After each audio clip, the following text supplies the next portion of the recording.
matinale Tocsin, 7h30, 9h30, à la volée. Et à la volée, je vous le disais, je suis très heureuse de recevoir Corinne Lalo, journaliste d'investigation, grand reporter, spécialisé questions d'environnement, de santé, auteur de nombreux ouvrages, dont celui qui est très connu, Grand désordre hormonal, le grand désordre hormonal, ce qui nous empoisonne à notre insu aux éditions du Cherche Midi, j'y y arriver, dernièrement Fausse pandémie, vrai mensonge, et c'est bien le livre qu'on va aujourd'hui analyser et lire ensemble aux éditions Magnus. Alors je ne l'ai pas, je veux bien que vous le montriez éventuellement à l'antenne, Corinne Lalo. Moi je l'ai eu en version numérique, comme ça se fait aujourd'hui. Et voilà, on voit que vous avez bien travaillé votre propre livre, Corinne Lalo, c'est bien. Avant de commencer à parler de ce livre, puisque nous, il y a 5 ans, nous entendions ceci d'Emmanuel Macron: nous sommes en guerre, mais la première guerre, pas celle maintenant contre la Russie, mais celle bien contre les microbes. On écoute ça. Nous sommes en guerre sanitaire, certes. Nous ne luttons ni contre une armée, ni contre une autre nation. Mais l'ennemi est là, invisible, insaisissable, qui progresse. Et cela requiert notre mobilisation générale. Voilà, ça c'était le « Nous sommes en guerre » et puis l'annonce du confinement. Je rappelle que donc il y a 5 ans, le 17 mars, on nous vous enfermait. Mais l'annonce a été faite la veille, le 16 mars. Donc on écoute encore Emmanuel Macron, le 16 mars, on écoute. Après avoir consulté, écouté les experts, le terrain, et en conscience, j'ai décidé de renforcer encore les mesures pour réduire nos déplacements et nos contacts au strict nécessaire. Dès demain, midi, et pour 15 jours au moins, nos déplacements seront très fortement réduits. Cela signifie que les regroupements extérieurs, les réunions familiales ou amicales ne seront plus permises. Se promener, retrouver ses amis dans le parc, dans la rue, ne sera plus possible. Il s'agit de limiter au maximum ces contacts au-delà du foyer. Partout sur le territoire français, en métropole comme outre-mer, seuls doivent demeurer les trajets nécessaires. Voilà. Alors, Corinne Lalo, d'abord, peut-être vous avez une réaction à faire à ce qu'on vient d'entendre, et Emmanuel Macron, nous sommes en guerre, et puis ensuite on va aller aborder votre livre qui est très très important, très bien écrit, évidemment, très fouillé, très clair. Et pourtant, je sais qu'on peut rappeler que Tocsin a vraiment suivi tout ça depuis le début. Mais on avance encore avec votre livre, on comprend beaucoup de choses. Et on comprend que complot, mensonge, il y a eu. Complot, il y a. Et c'est pas complotiste de dire qu'il y a eu des complots, vous allez revenir dessus. Et à un niveau mondial, et à un niveau très très inquiétant. On va y revenir évidemment. Corinne Lalo, d'abord, peut-être si vous souhaitez réagir à ce qu'a dit Emmanuel Macron. Oui, ce qui me frappe, c'est pas une surprise, mais c'est le double langage. Vous voyez, quand on enquête, là, vous voyez, j'avais oublié qu'il a dit on va en gros, on va vous enfermer, et pour 15 jours au moins. En fait, dans le livre, je montre les documents, les mails, même de Delfrécy à l'époque, qui envoie des mails à Fauci, qui est Anthony Fauci, qui est le monsieur vaccin, monsieur Covid de la Maison-Blanche. Auprès de Donald Trump, d'ailleurs, à l'époque. Tout à fait. Et donc, au moment où ils disent, ça va durer 15 jours, ils savent très bien, parce qu'ils l'écrivent dans les mails, qu'ils en ont au moins déjà pour 1 mois. Donc, ils savaient très bien dès le départ. Ils veulent en avoir pour 1 mois, parce que tout ça n'est pas une question de santé. Oui, non, c'est ce que je montre. Toutes les décisions sont des décisions politiques, absolument pas des décisions scientifiques. Et les documents sont là pour le montrer. Je parle aussi des RKI Files, ça sont les documents allemands, qui montrent que les scientifiques allemands, même les officiels, au moment où, en fait, il n'y a pas d'épidémie, ils le disent à leur gouvernement, mais le gouvernement, avec un militaire à la tête qui s'occupe justement du Covid, décide qu'il y aura un confinement. On voit aussi dans le bouquin qu'il y a une collusion et même une collaboration entre les Allemands au niveau gouvernemental et le gouvernement français, et même la présidence de la République française, pour qu'il y ait une harmonisation en quelque sorte des contre-mesures, donc de la gestion de la crise. Donc qui n'avait rien de scientifique, mais qui était totalement politique. Ouais. Et puis quand on voit cette annonce de Emmanuel Macron qui dit il faut absolument que vous restiez chez vous, quelques jours avant, 5 jours avant, il allait au théâtre et disait aux Français ah mais sortez, ne restez pas confinés chez vous. Et 3 jours après, il dit restez confinés chez vous. Il y avait les élections aussi, quelques jours avant. Non, elles étaient après. Ah, quelques jours après alors. Elles étaient après. Ouais, elles étaient après. Justement, ça a fait polémique parce que ils n'ont pas. Ils ont pas empêché les élections, en fait. Mais s'ils les avaient empêchées, ça aurait fait aussi polémique, de toute façon. Non, mais ce qu'il faut voir, c'est que le président de la République lui-même ne savait pas qu'il allait confiner. Donc, comment a-t-il reçu les ordres ? Il y a des donneurs d'ordre. Donc, j'explique tous les personnages, les coulisses, qui est qui. Il y a des dessins pour que justement. Alors, super bien les dessins, il y a des schémas. Là, je peux vous montrer une image, je ne suis pas sûre que vous voyez très très bien. Si, j'en ai fait, si vous voulez. Voilà, laquelle vous voulez alors? Mais moi, j'aime bien ces schémas, le cartel pandémique par exemple. On voit les fondations fiscales, Davos. Le cartel pandémique, il fait à peu près ça. Oui. Vous avez tout le monde. C'est une cartographie. Oui. C'est une. Là, vous le voyez pas, mais c'est une cartographie avec tous les personnages. Et puis une légende, de façon à ce que chacun comprenne. Si on regarde même que la cartographie et les légendes, on a déjà compris pas mal de choses. Oui. Alors ça, c'est tout à fait le style d'ailleurs, même dans le dessin, le style Magnus, évidemment, qui a un style un peu, on va dire, un trait assez fort, un peu de caricature évidemment de ce monde-là. Mais qui nous permet finalement de beaucoup mieux comprendre assez rapidement ce qui se passe. Voilà, alors là on voit les schémas, mais maintenant, si vous voulez bien, je vais d'abord citer vos 10 mensonges, puisque vous annoncez les mensonges, vous en avez fait 10. Comment on vous trompe en 10 leçons? Voilà, en 10 leçons, ensuite, il y a un mensonge et ensuite vous en tirez une leçon. C'est un peu le fonctionnement de ce livre. Je vais lire les 10 mensonges pour que ce soit clair pour tout le monde. Ensuite, je voudrais, Corinne Lalo, que vous nous résumiez, vous l'avez fait d'ailleurs dans l'entrée de ce livre, vous nous résumiez en gros ce qui s'est passé réellement. C'est-à-dire, on a eu le discours, on a eu le confinement pour nous sauver tous, le Nous sommes en guerre d'Emmanuel Macron, et puis ce qui s'est passé derrière, qui serrait la main de qui, qu'est-ce qui se passait, quels étaient les enjeux. Voilà, si vous le voulez bien, on a une demi-heure, on peut dépasser, mais il faut vraiment que tout le monde comprenne réellement aujourd'hui, avec votre enquête, ce qui s'est passé. Mais d'abord, je lis vos 10 mensonges. Allez-y, oui. Et ce qui se passe actuellement, et ce qui va continuer à se passer. Parce que c'est ça l'intérêt du livre. Oui, vous avez raison. Parce qu'on a tendance à tourner la page, voilà, ça s'est mal passé, machin.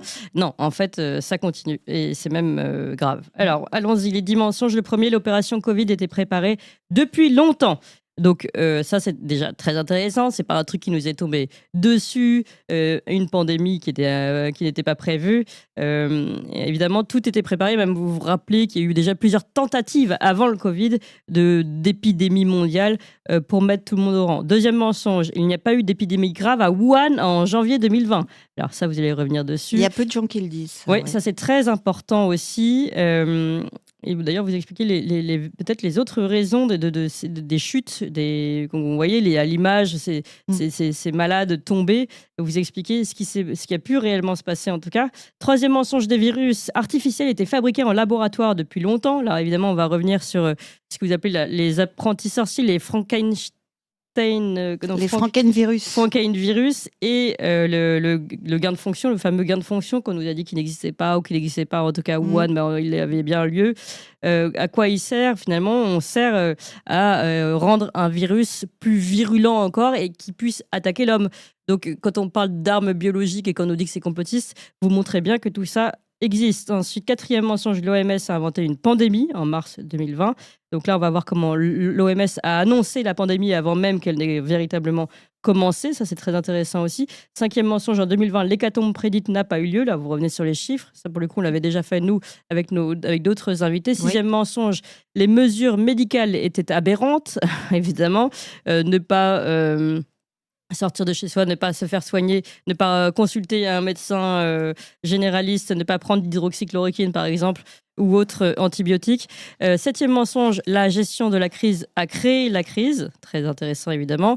Sur les les politiques qui font des annonces soi-disant scientifiques, mais qui sont uniquement politiques. 8e mensonge, inutile et inefficace et toxique. Les vaccins ARN messagers n'empêchent pas la transmission. Bon, ça, on a appris après coup, grâce aux révélations je crois que c'était d'Albert Bourla lui-même, qu'il savait très bien que ça n'empêchait pas la transmission, mais on va y revenir avec vous. 9e mensonge, la surmortalité et les maladies ont explosé après les campagnes vaccinales. Ça, encore une fois, les chiffres. Et maintenant, en effet, les révélations des chiffres le montrent. Et 10e mensonge, l'argent, l'armée et la gouvernance mondialisée sont les 3 mensonges par omission des fausses pandémies. Et ça, évidemment, il faut qu'on y revienne. C'est un peu ce qui tient les autres mensonges. Alors, si vous le voulez bien, Corinne Lalo, racontez-nous la vraie histoire depuis cette annonce d'Emmanuel Macron, depuis cette annonce de confinement. Que s'est-il réellement passé ? C'est-à-dire, derrière les annonces, que s'est-il passé en sous-main ? Alors, en sous-main, il faut d'abord savoir qu'il y avait déjà eu 2 répétitions. Donc, la première répétition, c'était en 1976, et tout le monde l'avait oublié. Moi aussi, d'ailleurs, je l'ai retrouvé après coup. En 1976, il y a eu une première tentative aux États-Unis. C'était sous le Gerald Ford, donc le président, où, pareil, ils ont trouvé un virus de la grippe. Ils l'ont un petit peu, voilà, ils ont exagéré la nocivité et ils ont commencé à vacciner tout le monde. Bon, il y a eu 25 morts, décès à la suite d'effets secondaires du vaccin. Et en catastrophe, le vaccin a été retiré. 500 maladies de Guillain-Barré, déjà répertoriées immédiatement. Mais là, vous dites, donc le vaccin est retiré en catastrophe. Pourquoi cette fois-ci il est retiré en catastrophe ? Parce qu'à ce moment-là, vous le dites, le 4e pouvoir a joué son rôle. Voilà. Parce que la presse a joué son rôle. Et donc, là, c'est quoi la grosse différence ? Parce que, bon, il y a la même chose avec la grippe H1N1 en 2009-2010, mais la presse a joué son rôle. Et c'était une époque où il y avait un pluralisme de l'information, aussi bien aux États-Unis qu'ailleurs, qu'en Europe. Et la grosse différence, elle est là. Et encore à l'heure actuelle, c'est qu'il n'y a plus le même pluralisme de l'information. Ah oui. Il faut absolument en prendre conscience. Ah oui. Et en France, malheureusement, eh bien, on est presque les champions du non-pluralisme. C'est pour ça que c'est très important qu'il y ait des médias comme le vôtre. Et je vous félicite d'ailleurs parce que c'est rare. Et malheureusement, par les temps qui courent, mais c'est de plus en plus nécessaire. On va revenir sur cette presse, mais puisqu'on fait un point là-dessus, peut-être dire en effet qu'aujourd'hui, quand j'ai lu un peu les différents articles de différents médias, dont certains qui pourraient se dire d'opposition concernant le bilan de ce confinement, puisqu'on est tous dans les 5 ans, c'est assez terrible, parce que les experts qui sont convoqués, que ce soit pour le Figaro, que ce soit pour d'autres radios, disent tous à l'unanimité qu'il était raisonnable de la part d'Emmanuel Macron de nous placer en confinement, que finalement, Et donc on voit aucune analyse, aucun bilan, alors que je veux dire, les informations, il y a certaines informations qui sont vraiment uniques dans votre livre et qu'on n'avait pas vu ailleurs. Et évidemment, il faut qu'on y aille assez vite. Mais certaines, quand même, sur l'histoire de la transmission, et que les vaccins, les laboratoires savaient, et donc a priori les politiques, s'ils ont fait leur travail, savaient que le vaccin n'empêchait pas la transmission, le fait de confiner chez soi et d'empêcher d'aller voir un médecin, ces choses-là devraient aujourd'hui quand même, le fait que à Wuhan, il y avait bien un travail de gain of function, tout ça a été su quand même assez relativement vite. Si on prend les informations, on les a, on analyse, on comprend qu'il y a eu des mensonges, qu'il y a eu instrumentalisation. Et les médias ne le disent pas. Non, parce qu'ils vont faire ils commencent déjà, je ne sais pas si vous avez vu, ils commencent déjà à faire une pseudo-autocritique, où ils se critiquent sur quelques petits aspects, les petits aspects anecdotiques. On en rigole. Mais les points les plus importants, là, ils vont pas se critiquer. Et le plus important, c'est que quand même, en 1976, après 25 décès, on a retiré les vaccins catastrophes. Là, on est quand même... officiellement, selon le VAERS, qui est le registre américain, à plus de 38 000 décès. 38 000. Décès selon américains ? d'autres. Non, mondiaux. Et donc, et selon d'autres calculs, par le Canadien Denis Rancourt, vous avez jusqu'à plusieurs millions. Bon. 17 millions. Donc, le vrai problème et le vrai tabou, maintenant, il est sur... l'ampleur du désastre, parce qu'il y a désastre, il y a. Bon, et maintenant, vous allez voir que tout est fait pour être caché. Il y a eu une manifestation devant l'Agence du médicament il y a 2 jours sur des victimes du vaccin. Donc ceux qui sont reconnus, c'est des gens, ils ont pris le vaccin, tout de suite après, ils sont tombés malades et c'est leur vie qui est foutue. Oui. Bon, maintenant, il y a toutes les personnes qui ont eu le vaccin ARNM, qui est en fait de la thérapie génique, mais bon, ces gens-là, il y a ceux qui l'ont eu, qui n'ont pas d'effet secondaire a priori et qui disent « heureusement, je suis passé entre les gouttes ». Mais en fait, tous les gens qui ont des problèmes de santé et qui ont eu ce vaccin devraient se poser la question. Est-ce que ça ne vient pas de là? Est-ce que ça vient pas de là? Parce que quand on regarde comment fonctionne ce vaccin qui est de la thérapie génique, eh bien, en fait, c'est systémique. Donc, ça compte. On nous avait dit au départ, ça fait partie on nous avait dit, ça va rester dans le bras. Ah oui, ça bouge pas, bien sûr. Oui. Voilà. Maintenant, je montre dans le livre comment non seulement ça reste pas dans le bras, mais ça va dans tout le corps. Il y a des nanoparticules qui vont dans tout le corps. Oui. Donc, ça s'accroche dans certains organes. Ça va partout. Oui. Ça va dans le cerveau, Et qui peuvent ça va dans le stimuler, cœur, en fait. Oui. ça va dans les ovaires, Oui. ça va dans les testicules. Et donc, effectivement, dans le cœur, ça peut provoquer évidemment des crises cardiaques, des arrêts cardiaques, des myopathies. Donc, tout ça Des est cancers. documenté. Et alors aussi des cancers. Pourquoi des cancers? Parce que ces nanoparticules vont attaquer le système immunitaire. Or, le système immunitaire lutte contre les cancers. Donc, si vous attaquez le système immunitaire qui lutte contre les cancers, eh ben, vous donnez une autoroute au cancer. Et quand vous avez des personnes jeunes, c'est encore arrivé ce matin, j'ai entendu les informations ce matin, des personnes jeunes, des actrices, qui décèdent. Enfin, je ne me prononce pas sur ce cas-là personnellement, mais quand vous avez une personne qui décède d'un cancer rare ou rapide ou découvert au stade 4, tout de suite, eh bien, il faut se poser la question. Et les médecins devraient poser la question, est-ce que vous avez été vacciné? Alors, pour vous dire, on a parlé de ce vaccin, on dit c'est un vaccin. Oui. J'ai retrouvé, et ça, bon, personne ne l'a dit, l'endroit où Moderna, dans son rapport financier à la SEC, c'est-à-dire le gendarme de la bourse américaine, où Moderna reconnaît que son vaccin, c'est de la thérapie génique. Alors, je peux vous lire ce la vaccin phrase. n'est pas un vaccin, allez-y. Je peux vous lire la phrase, elle est très courte et elle est Oui. très claire, on ne peut pas faire plus clair. Oui. C'est le rapport financier Moderna. Qui date de quand alors? 2018, juste avant. Bon. Il est écrit, à l'heure actuelle, l'ARNM, donc messager modifié, est considéré comme un produit de thérapie génique par la FDA, la Food and Drug Administration, c'est-à-dire l'autorité sanitaire américaine. Donc, c'est écrit noir sur blanc dans leur rapport financier, parce qu'ils sont obligés, vis-à-vis de leurs actionnaires, de ne pas cacher les choses, parce qu'après, ça se retourne contre eux. Donc, vous voyez, c'est écrit dans leur rapport financier que la FDA reconnaît ce produit comme de la thérapie génique. Or, de la thérapie génique, comme son nom l'indique, c'est de la thérapie, c'est pour des gens malades, parce qu'il y a beaucoup d'effets secondaires dans ce genre de technique. Donc, on peut l'utiliser avec des gens malades, avec le consentement éclairé, parce que, comme ils sont déjà malades, ils veulent bien prendre des risques. Mais si vous mettez ça, une thérapie sur des gens qui ne sont pas malades, au niveau planétaire, et en plus de ça, sur des enfants par la suite, comme c'est actuellement le cas. Donc, on n'est pas sorti d'affaire, vous voyez. Donc, là, actuellement, on est sous thérapie génique. Donc, les journalistes, les confrères qui commencent à faire leur mea culpa sur on a accepté de boire le café assis et pas debout, eh bien, qui s'occupent un petit peu du côté thérapie génique de ces produits-là. Oui, oui. Je ne veux même pas parler de ces confrères qui ont balancé des boules puantes sur les autres qui alertaient. Voilà. Et qui aujourd'hui disent « on est tous devenus un petit peu fous ». Non, non, tout le monde n'est pas devenu fou. Bon, mais revenons surtout sur la gravité du sujet et de ce qu'il y a derrière. Parce que donc, on continue le récit. Eh bien, le récit, c'est quoi? C'est que à Wuhan, il n'y a pas eu d'épidémie, en fait. Je suis remontée aux premiers malades. Oui. Les premiers malades, en fait, il y en a eu 7 au départ. Ils en ont pris 7 dans les hôpitaux.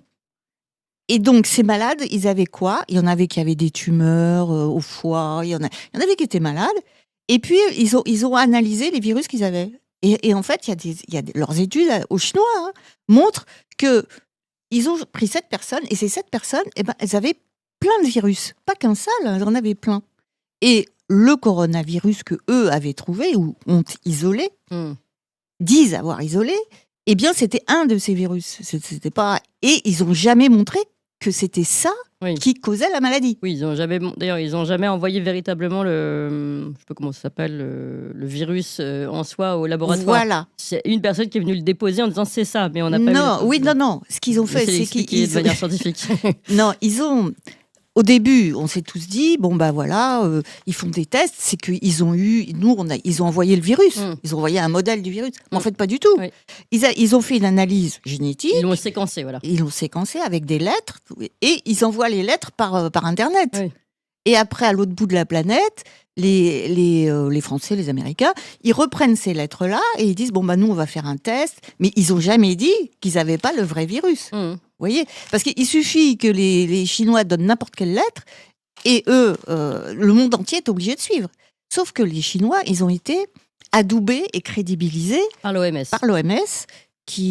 je montre comment l'OMS est corrompue et comment l'OMS avait déjà été dénoncée à la suite de la grippe H1N1 en 2009 par un rapport du Conseil de l'Europe qui a été étouffé et que je ressuscite, qui est le rapport Flynn, qui montre comment, une première fois en 2009-2010, lors de la grippe H1N1, on s'en souvient peut-être pour ceux qui l'ont connu, ils ont fait un bilan où on voit qu'ils dénoncent en gros l'OMS en disant l'OMS a exagéré une pandémie, il n'y avait pas de pandémie, l'OMS est corrompue parce qu'ils ont des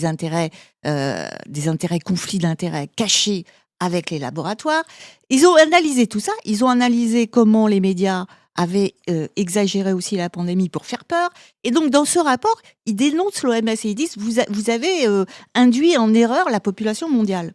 Et c'est exactement ce qu'a recommencé l'OMS. Oui. Juste soyons un tout petit peu concrets sur ce qu'a recommencé l'OMS. Vous le rappelez, l'OMS déclare une pandémie alors qu'il n'y a pas encore un mort, c'est ça ? Oui, non. L'OMS, l'épidémie. Le premier mort est arrivé officiellement, selon les Chinois, le 10 janvier 2020. Vous voyez ? Le lendemain, l'OMS avait déjà sur son bureau le test PCR réalisé par l'Allemand Drosten, qui lui-même avait reçu en secret, là je l'explique, en secret la séquence génétique du virus envoyé par les Chinois, ses copains chinois. Alors, dans les copains chinois, donc, je dis qu'il y a, mais il y a donc Madame Xi, la Batwoman, parce que c'est la spécialiste des chauves-souris. Alors, la Batwoman, c'est elle qui a analysé aussi la séquence du virus. Il y a le professeur Zhang, et lui, il travaille avec Madame Xi. Et puis, vous avez Georges Gao, qui est le patron du CDC, c'est l'autorité sanitaire chinoise épidémiologique. Bon, c'est eux qui mènent la danse. Et ils avaient envoyé en secret donc la séquence que eux avaient décidé de promouvoir à l'allemand Drosten. Bon, alors que là, on n'a pas encore... ils ont déjà envoyé alors qu'il n'y a pas encore un mort. Il y a 0 mort. On est quand même en train de travailler de surtravailler, de surinvestir, on va dire, un virus qui n'est pas encore... On ne sait pas s'il est mortel, on ne sait pas s'il est grave, on ne sait pas qui il est, quoi. Voilà. Mais... Et on est le 10 janvier. Oui. Et le 13 janvier, vous avez sur le site américain de Anthony Fauci le fait qu'ils ont déjà, eux, commencé à préparer le vaccin du virus qui a tué personne. Oui, et qui n'existe pas donc en fait, le virus. Enfin, qui n'est pas encore reconnu. Attendez, reconnu. Le fait est que le 10 janvier, ils envoient leur virus. Déjà, ce qui n'est pas normal, c'est qu'ils analysent un virus. Le jour même, ils envoient un article scientifique aux revues scientifiques les plus célèbres, les plus prestigieuses, qui, tout de suite, les acceptent, ou presque. Ce qui n'est pas normal non plus. Parce que normalement, il y a une relecture. Il y a une relecture. Pareil pour le par test. Les pairs, oui. Voilà, donc ils trouvent un virus. Il y a un premier mort le 10 janvier. Le lendemain, le test PCR, il est déjà sur le bureau de l'OMS. Et le vaccin est déjà en travail. Et le vaccin, ils ont déjà, Moderna et Fauci, ont déjà pris la séquence envoyée par les Chinois, mais en fait, quand vous verrez dans le livre, il l'avait eu bien avant. Et donc, on verra après que cette séquence envoyée par les Chinois, c'est la séquence sur laquelle travaille Madame Xi et son homologue, qui est plus que son homologue, qui est un peu son mentor, c'est Ralph Baric, l'américain Ralph Baric, parce que lui, c'est le pape du gain de Madame fonction. Xi, c'est elle qui travaille dans le laboratoire de Wuhan. Voilà, fameux. elle, c'est la chinoise qui travaille à Wuhan. Donc attendez, si on résume cette situation, on a une séquence d'un virus qui en plus est travaillé pour être... qui est manipulé. Donc, pour pouvoir attaquer éventuellement l'homme, on est d'accord. C'est ça, oui. le gain of function. Alors ça, après j'explique pourquoi, comment. Parce que qu'est-ce qui apparaît ? Il apparaît que donc les Chinois disent voilà, on a un virus qui va être pandémique. Ils donnent la séquence génétique. Et oh surprise, qu'est-ce que c'est que cette séquence génétique ? C'est exactement le jumeau, la séquence génétique jumelle du virus que eux-mêmes manipulent depuis 20 ans avec l'américain Ralph Baric.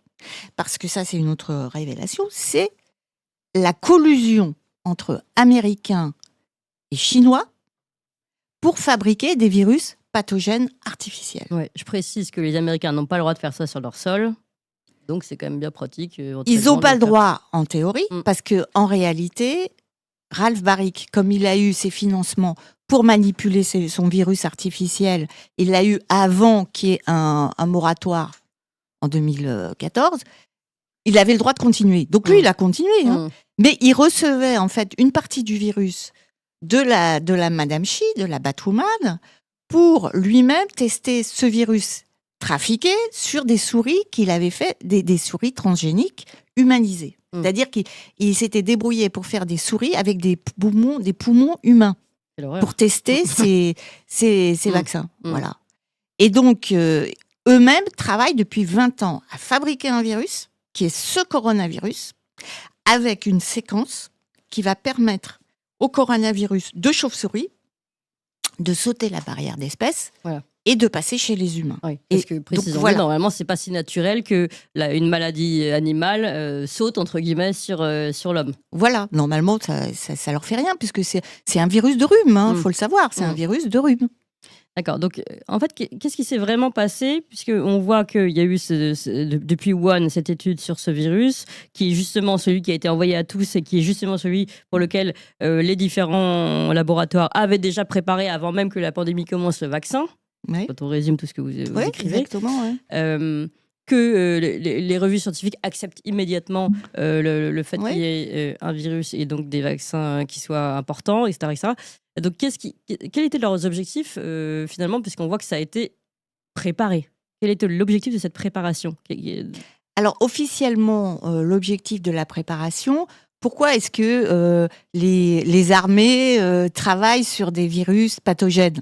Parce que quand ils préparent une guerre biologique, ils travaillent, on le sait. Pour la défense. Ça a commencé pendant la Deuxième Guerre mondiale. C'était ça, je veux dire, à Wuhan, c'était bien une arme biologique. Non, attends, soyons précis. Oui, soyons précis. Les armées travaillent sur des armes biologiques depuis la Deuxième Guerre mondiale. Oui. Je raconte un petit peu l'historique. Aussi bien l'armée de l'Union soviétique, à l'époque, les Américains, les Japonais, surtout pendant la guerre. Les Japonais, les nazis. À la fin de la guerre, opération Paperclip. On récupère les meilleurs scientifiques. Récupère tous les scientifiques, en particulier ceux qui travaillaient sur des virus pathogènes, pour les rendre pathogènes. Comment utiliser des microbes pour faire la guerre. En gros, c'est ça. Mais ils ont continué. On a eu l'histoire de l'envoi de tiques, etc. Enfin, il y a plein de... Ils ont continué à travailler dans des laboratoires à Fort Detrick, aux États-Unis. Mais les Chinois étaient, eux, en retard. Donc, ils ont essayé de rattraper leur retard. Et que s'est-il passé ? Eh bien, certains chercheurs, donc Ralph Baric, avec finalement la complicité d'Anthony Fauci, l'Américain qui était quand même à la Maison-Blanche, eh bien, Anthony Fauci a financé les travaux de Ralph Baric. Et Ralph Baric, il allait en Chine. Et je rappelle qu'il y a quand même eu un colloque en janvier 2019 à Harbin, en Chine, ça je suis la seule à le dire, Mais je dis d'où je tiens ma source, d'une ONG américaine qui s'appelle US Right to Know. Tout est ultra sourcé chez vous. Tout est sourcé. Comme toujours, mais je le précise. Et donc, lui, il va en janvier 2019 à Harbin, en Chine, et le titre de sa conférence, c'est comment fabriquer un virus pathogène à partir du coronavirus. Et c'est exactement ce qui se passe à la fin de l'année. Celui qui est sorti. Et donc, petite cerise sur le gâteau, ce que je montre dans le livre, c'est que pour qu'il y ait un départ, le top départ d'une fausse pandémie, il faut qu'il y ait une dépêche d'une agence spécialisée dans les virus et dans les épidémies. Et cette agence spécialisée s'appelle ProMed. Et donc l'agence spécialisée donne le top départ de la course à l'échalote, en gros, elle donne le top départ le 30 décembre 2019. Et qu'est-ce que c'est que cette agence ProMed ? Parce que j'ai cherché. ProMed est une agence qui est financée par USAID. Ah tiens. Et USAID, c'est l'agence américaine qui a financé à l'étranger, donc c'est sous prétexte d'aide humanitaire, qui a financé beaucoup de manipulations génétiques, mais aussi beaucoup de révolutions colorées, et qui a financé aussi tous nos chers fact-checkers. Donc tous ces gens-là ont été financés par USAID, qui a été interrompu au moment de l'arrivée de Trump. Oui, et d'ailleurs, on a eu Trump à raconter dans un discours, en effet, où allait tout cet argent, USAID, et certaines aberrations de ces financements. Attendez, alors parce que je voudrais toujours qu'on continue dans l'histoire de ce qui s'est réellement passé dans ces dernières années. Si on remonte un peu l'histoire, vous dites on était dans une course à l'armement biologique finalement dans tous les pays depuis 1945. Et comment on est arrivé à ce qui s'est passé ? C'est-à-dire les Chinois ont décidé de faire finalement une forme de partenariat avec les Américains.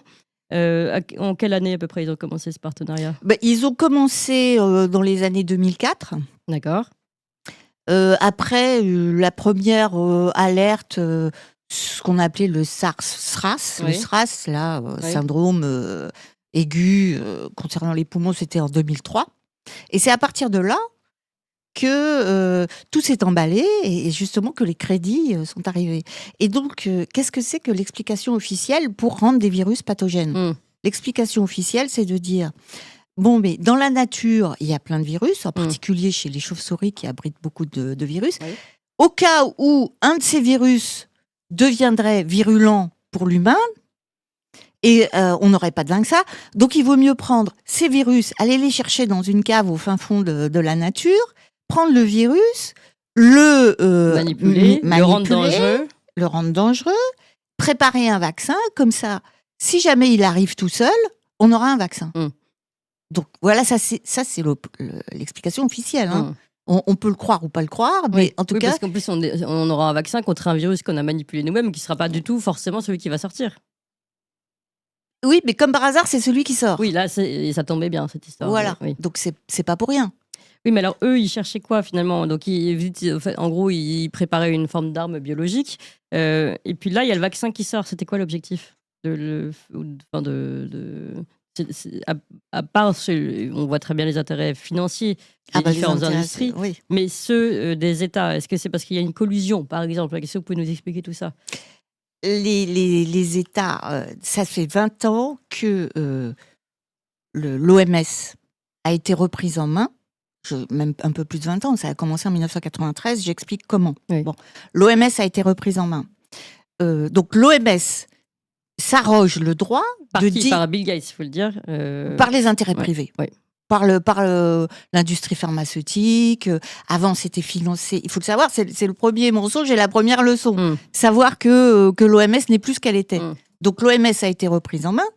Et donc, les financements privés ont repris en main l'OMS.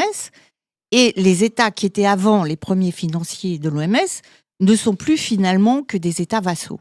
Bon. Et ça s'est encore aggravé l'année dernière avec un nouveau traité qui a été arraché, qui a été au forceps, Oui. et qui n'a même pas été voté, et qui est actuellement en cours, normalement, de ratification. Et normalement, le Parlement devrait ratifier. Mais on ne va même pas lui demander, et tout le monde trouve ça normal. Oui.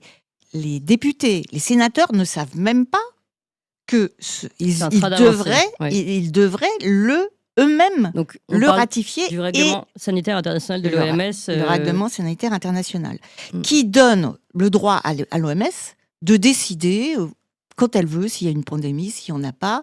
Et donc des ensuite, contraintes qui vont suivre, évidemment. des contraintes qui vont suivre. Et ensuite, les États disent « Oh ben nous, on va écouter l'OMS. Et puis tous nos voisins font pareil. Évidemment, ils sont concertés. Alors au début, on pouvait dire « Ah mais non, mais c'est pas possible. Comment… » Parce que moi, en fait, personnellement, j'ai pas été surprise. Je savais qu'ils allaient recommencer parce que j'avais déjà fait des reportages sur la fausse pandémie H1N1. Donc je me doutais que ça allait repartir. Bon, effectivement, c'est reparti, mais sur un coronavirus, je pensais personnellement que ce serait un virus de la grippe H7N9. Ça n'a pas été le cas, mais on ne perd rien pour attendre. Ça viendra peut-être. Super. Voilà, parce que avec ces nouveaux traités, avec les nouvelles législations qui ont été faites au niveau européen, parce que ça, je montre qu'il y a aussi un règlement européen qui est sorti, et depuis Covid, qui permet maintenant à la Commission européenne de s'arroger des droits qu'elle n'avait pas, pour essayer elle-même de déclarer des épidémies au niveau européen. Et en plus de ça, quand il a fallu négocier le nouveau traité à l'OMS, c'est la Commission européenne qui a négocié le traité. Alors que normalement, tout ce qui est santé, elle n'a pas le droit. Mais évidemment, elle se l'arroge. C'est comme la défense. Bien sûr. Ça s'appelle la tactique du saucisson au niveau européen. C'est-à-dire vous coupez des tranches de saucisson dans la souveraineté des États et à la fin, il ne reste plus rien. Oui. Ou l'effet cliquet dans l'autre sens avec la souveraineté européenne Ouais. la souveraineté. Les compétences européennes qui augmentent et qu'on ne peut plus réduire.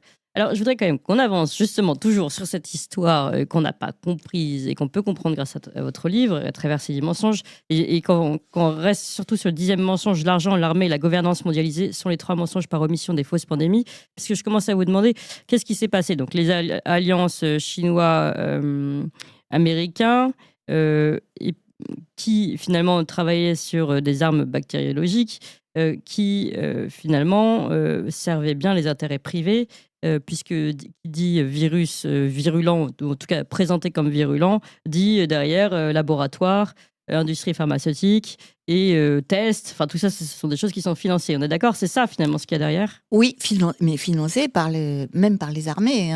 C'est-à-dire qu'il y a tout le côté militaire, donc ça j'en parle un peu au dernier chapitre, mais j'en parle aussi avant. Je vais vous lire, si vous voulez bien, un truc qui est assez rapide. Je parle d'une conférence d'un médecin qui s'appelle Dr James Giordano, qui est un médecin militaire, en fait, et qui, lui, donne ses conférences justement aux académies militaires. Donc, lui, il est américain, donc il travaille avec l'OTAN, il travaille avec l'armée, le Pentagone, l'armée américaine, et il a fait des conférences pour leur expliquer où ils en sont de leur progression dans la connaissance scientifique et dans la manipulation des virus.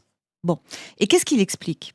Il explique qu'en fait, la cible de toutes leurs manipulations nouvelles, c'est le cerveau. Ils veulent attaquer les cerveaux. Ils ont ciblé les cerveaux et ils se disent, pour neutraliser une armée, parce que c'est toujours le prétexte, c'est en cas où il y aurait une guerre, voilà. Donc, ils ciblent le cerveau. Donc, ils mettent au point certains virus militarisés pour attaquer le cerveau.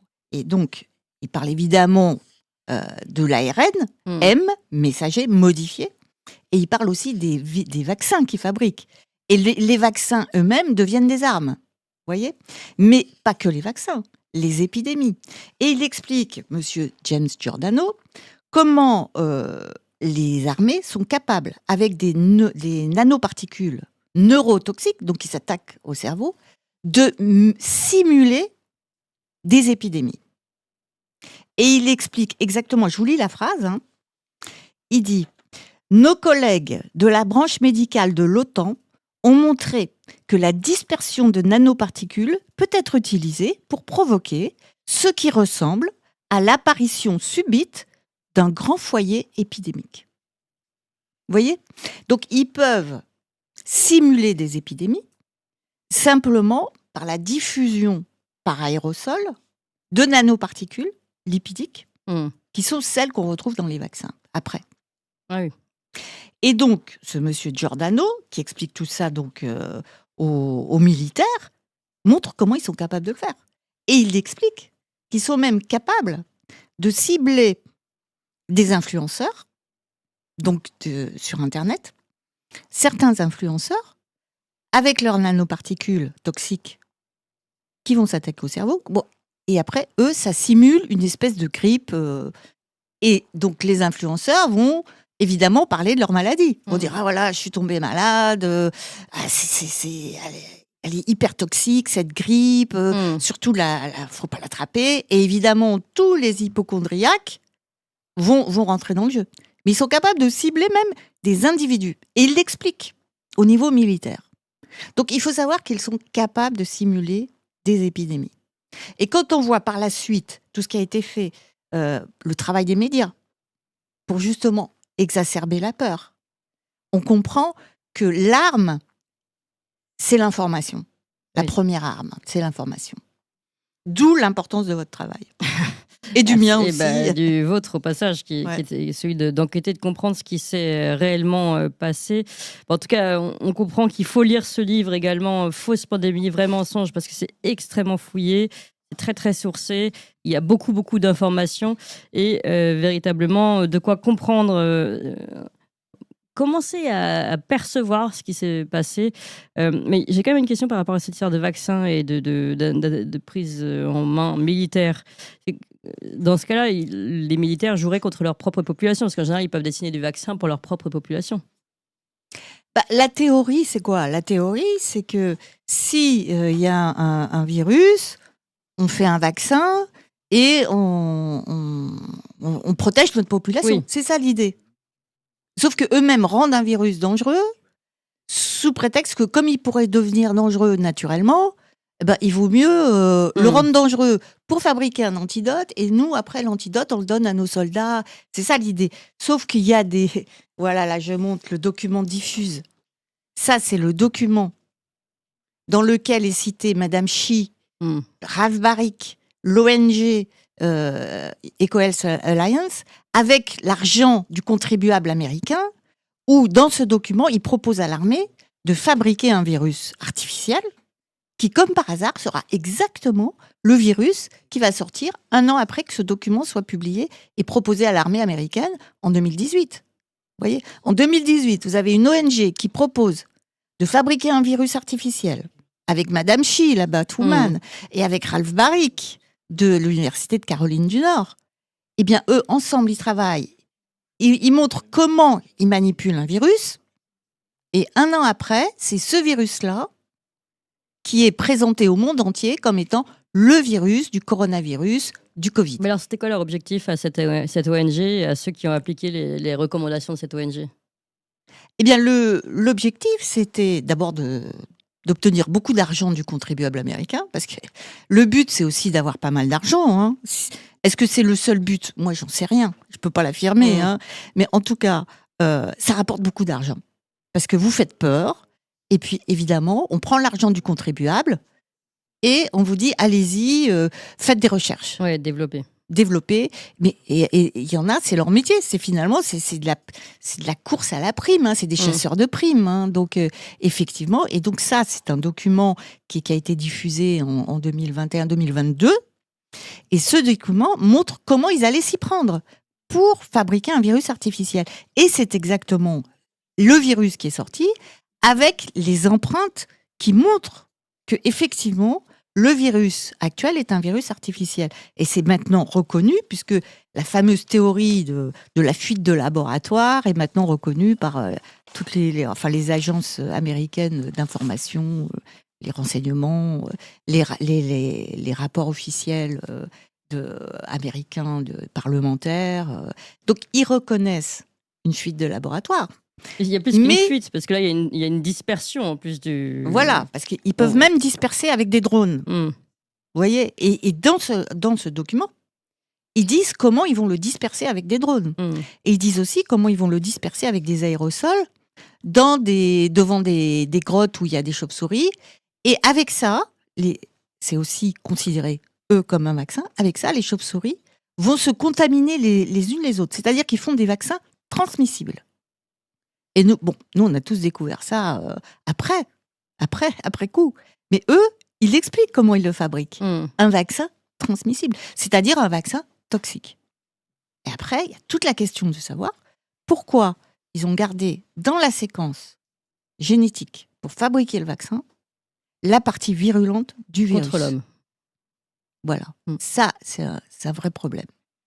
Parce que quand vous fabriquez un vaccin, vous prenez un virus et vous enlevez les parties dangereuses.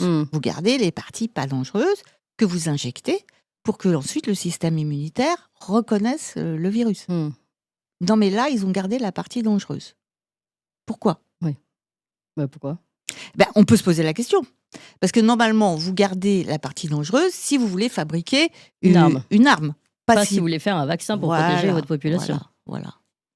Donc, il faut qu'il y ait des explications à tout ça. Là, moi, on pose la question. Oui. Mais il faut poser la question. Il ne faut pas faire comme si tout était fini. Oui. Il faut savoir que ces vaccins, qui ne sont pas des vaccins, mais peu importe, ce ne sont pas des vaccins. Les vaccins classiques, ils ne rentrent pas dans les cellules. Ils rentrent dans le corps, mais pas dans les cellules. Ce vaccin-là, c'est des nanoparticules. Ça rentre dans le corps et en plus, ça rentre dans les cellules. Et quand ça rentre dans les cellules, le système immunitaire n'y a plus accès. Donc, c'est très difficile de combattre. Après, heureusement, tout le monde tombe pas malade. Heureusement. Pourquoi tout le monde tombe pas malade ? Parce que tous les vaccins n'ont pas la même concentration de nanoparticules, parce qu'il n'y a même pas de vérification de qualité. Oui. Et ça, vous avez une biostatisticienne en France qui s'appelle Christine Coton qui l'a très bien montré, comment il n'y a même pas de vérification de la qualité des vaccins qui n'en sont pas. Corinne Lalo, pour conclure, vous diriez, puisqu'on a gardé la partie virulente de cette séquence qui est censée être un vaccin proposé à tous, si on garde une partie virulente, c'est plus un vaccin, c'est une arme biologique ? Mais il faut, en tout cas, on pose la question, pourquoi on a gardé la partie virulente ? Pourquoi on a parti ? Mais les gens, ils ne le savent même pas. Mais ce qui est absolument aberrant, c'est un peu le défaut d'information. Malheureusement, c'est la fabrique de l'ignorance, comme disent certains. C'est pas pour rien. C'est que les gens sont sous-informés. Les Français sont sous-informés. Les Français sont désinformés. Donc, ils ne savent même pas qu'est-ce qu'il y a dans les vaccins. Ils ne savent pas que, en fait, ce sont des nanoparticules, que les nanoparticules n'ont jamais été testées pour la sécurité et que, normalement, ça ne devrait même pas avoir été autorisé pour injecter dans les humains. Et en plus, dans les enfants, dans les bébés qui, eux, n'ont pas la maladie. Alors, vous voyez, c'est simplement des questions de logique que les Français n'osent même plus réfléchir avec leurs neurones. Pourquoi, alors que des enfants, on sait tous, puisque tout le monde l'a dit, les enfants n'attrapent pas le Covid, pourquoi on les vaccine ? Pourquoi ? Parce qu'à ce moment-là, on leur fait prendre des risques, alors qu'ils n'ont aucun bénéfice à attendre du produit. Bien sûr. Voilà. Donc la balance bénéfice-risque, elle ne peut être que défavorable. Donc pourquoi faire ça ? Oui, ça fait beaucoup de questions. Ça fait des questions, il faut que les gens y répondent. Parce qu'on est 5 ans après, il y en a qui vont dire, non, c'est fini. C'est pas du tout fini. C'est pas du tout fini. Oui, puis il y en a qui vont dire, comme Emmanuel Macron, il y a 5 ans, notre pays s'apprêtait à affronter l'une des épreuves les plus difficiles de son histoire récente, le Covid-19. La France s'est confinée, mais jamais elle ne s'est arrêtée face à l'inconnu, face à l'épreuve. Elle s'est unie, blablabla. Le Covid-19 a bouleversé nos vies, mais il a aussi réveillé la force de notre unité qui ne doit jamais cesser de nous inspirer et de nous guider. Ensemble il y a 5 ans, ensemble aujourd'hui, ensemble pour demain. Vous souscrivez, Corinne Lalo ? Voilà, tout à fait. Et voilà, je souscris tellement que, vous voyez, ça c'est le dessin du corps humain avec toutes les nanoparticules, où elles vont exactement. Et là, pour l'instant, il y a une omerta des autorités sanitaires. Alors, je vais lire sur les effets secondaires de de ces injections. Là où elles vont le plus, parce que vous l'avez mis en gras, il y a le foie, la rate, les ovaires, les intestins grêles, le gros intestin, glandes surrénales, les poumons, la thyroïde, le cerveau. Le cerveau, parce que ce sont des nanoparticules de gras. Elles vont aller là où il y a du gras, principalement. Et malheureusement, beaucoup aussi dans le cœur. Et dans le cœur, elles font fusionner les cellules du cœur entre elles. Et c'est pour ça qu'il y a des gens qui meurent effectivement après des myocardites. Quoi. Ouais. Voilà. Donc il y a véritablement... On en est dans la période omerta sur les effets secondaires. Et tant il y a des médecins dans le monde entier qui ont fait des déclarations, des pétitions, ils demandent le retrait de ce vaccin. Tant que ce vaccin n'est pas retiré du marché, on ne peut pas se reposer. Oui, c'est sûr. Et puis, tant qu'on n'aura pas le droit d'en parler, parce que pour le moment, on est encore à l'omerta, vous l'avez dit. Peut-être un dernier mot sur ces médias. Et puis, tous les politiques, mais les médias aussi, qui jouent le jeu, entre guillemets, du complotisme. Ah non, mais il ne faut pas tomber dans le complotisme, c'est un truc... Voilà, peut-être si vous voulez finir et conclure sur ce terme de complotisme qui empêche de réfléchir, qui empêche de parler des faits. On parle de faits et de sources, de ce que vous avez. Oui, là, le bouquin, il est complètement dans le factuel. Quoi. Je ne suis que dans le factuel. Bon, à partir du moment où on attaque le messager, c'est une façon de dire on ne veut pas écouter ce que vous dites, on va vous dire que vous êtes complotiste. Bon, moi, c'est pas que je m'en fiche, mais je veux dire, après tout, ça devient presque un compliment, vous voyez, c'est malheureux, mais non, il ferait mieux les journalistes de s'y coller un petit peu, d'aller voir ce que c'est que ces vaccins, d'aller voir que les contrats qui ont été signés avec l'Union européenne n'ont toujours pas été publiés. On est supposé être en démocratie. Oui. Vous voyez, donc là, il y a un déficit démocratique au niveau européen qui est faramineux. Personne ne dit rien. On recevait Frédéric Baldan à ce sujet la semaine dernière, qui se bat pour la publication, et d'ailleurs qui va être publié puisqu'il a eu en main ses contrats. Voilà, ces contrats, on les a eus. Pourquoi on les a eus ? On n'a pas eu. Moi, personnellement, j'ai pas eu ceux de Baldan les a. Mais on a les contrats qui sont équivalents, qui ont pu sortir en Afrique du Sud, parce qu'il y a eu des procédures de justice où des gens ont demandé à la justice de publier les contrats. Et dans les contrats, il y a écrit quoi ? Il y a écrit qu'on ne sait pas l'efficacité de pseudo-vaccin et on ne sait pas non plus les effets secondaires. Donc c'est écrit dans les contrats. Mais qu'ils ne veulent pas, ils se déchargent de la responsabilité, les laboratoires. Évidemment. Et en plus, ils ont obtenu un blanc-seing. Et donc, mais ces contrats-là, on ne les a toujours pas. Non. Il y a quand même un petit problème démocratique. Oui. Contrat, je rappelle, signé, en tout cas négocié par Ursula von der Leyen, non élue, compromise dans son propre pays et par SMS, sans aucune transparence dans le pays le Parce que ce qui prévoit tout à fait ces contrats, par contre, ce qui prévoit bien, c'est que c'est le contribuable qui va payer les effets secondaires. D'abord, qu'il y aura des victimes. Donc, c'est prévu dans les contrats qu'il y aura des victimes. C'est prévu dans les contrats qu'il faudra faire des fonds de mutualistes avec l'argent du contribuable pour indemniser au compte-gouttes les victimes. Et effectivement, elles sont niées, les victimes. Et elles sont livrées à eux-mêmes. Il y a beaucoup de personnes qui ont leur vie foutue. Oui. Ça, c'est bien de le rappeler aussi. Merci beaucoup, Corinne Lalo.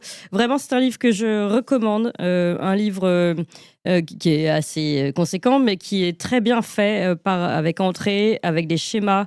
Et si vous voulez véritablement comprendre ce qui s'est passé, eh bien, je vous encourage de le lire. Fausse pandémie, vraiment songe, comment vous trouve en 10 leçons, chez Magnus. Merci encore, Corinne Lalo, pour ce travail. Vous avez aimé cette émission, vous voulez que l'on continue d'exister et de creuser ces sujets. Sachez que nous n'avons ni subvention, ni milliardaires, ni oligarques derrière nous, que nous ne dépendons que de vous. Donc faites un don à toxin-media.fr, toxin-media.fr, et encore mieux, faites un don régulier pour que nous continuions d'exister. Merci.